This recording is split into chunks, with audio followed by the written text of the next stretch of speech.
بسم اللہ الرحمن الرحیم۔ السلام علیکم ورحمۃ اللہ وبرکاتہ۔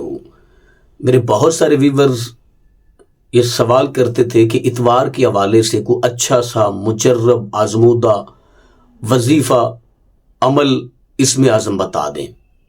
تو آج چونکہ اتوار ہے تو اتوار کی نسبت سے ایک بہت ہی مجرب آزمودہ پاورفل اور آزمایا ہوا عمل بتانے جا رہا ہوں۔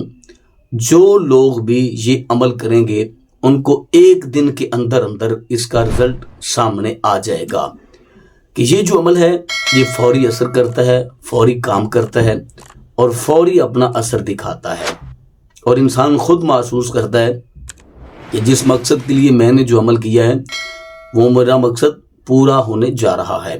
تو آج اتوار ہے، تو اتوار کے حوالے سے بہت ہی اہم عمل لے کر آپ کی خدمت میں حاضر ہوا ہوں، لیکن اس سے پہلے گزارش ہے کہ اگر آپ نے ابھی تک میرا چینل سبسکرائب نہیں کیا تو میرے چینل کو کریں سبسکرائب اور بیل آئیکن کو دبا لیں تاکہ اس طرح کی لیٹسٹ اور نئی سنی ویڈیوز آپ تک بآسانی اور بر وقت پہنچ سکے۔ آپ نے اتوار والے دن ظہر کی نماز کے بعد جس وضو کے ساتھ آپ نے نماز ظہر ادا کی ہے اسی وضو کے ساتھ، نیا وضو کرنے کی ضرورت نہیں ہے، اسی وضو کے ساتھ اسی جگہ پر بیٹھ کے قبلہ رخ بیٹھنا ہے، اول آخر درود پاک پڑھنا ہے۔ درود پاک افضل یہ ہے کہ آپ نے نماز والا درود پاک پڑھنا ہے جو نماز میں پڑھا جاتا ہے، یعنی درود ابراہیمی، وہ والا درود پاک پڑھنا ہے۔ اس کے بعد آپ نے 333 مرتبہ یا حیو یا قیوم یا حیو یا قیوم یا حیو یا قیوم، پہلی مرتبہ بسم اللہ کے ساتھ، اس کے بعد بغیر بسم اللہ کے آپ پڑھ سکتے ہیں۔ عمل کے دوران جس مقصد کے لیے آپ یہ عمل کر رہے ہیں وہ مقصد آپ کے ذہن میں ہونا چاہیے، اس مقصد کا تصور کر کے آپ نے عمل کرنا ہے۔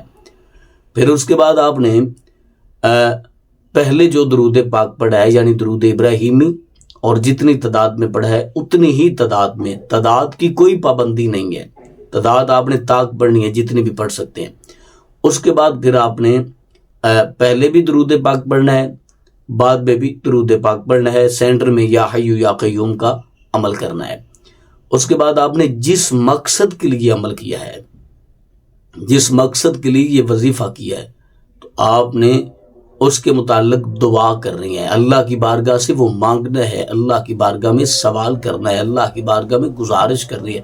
انشاءاللہ عز و جل عمل فوری اثر دکھائے گا۔ نہایت آسان عمل ہے، اس عمل کو خود بھی کیجیے گا اور صدقہ جاریہ سمجھ کر دوست آپ کے ساتھ بھی شیئر کیجیے گا۔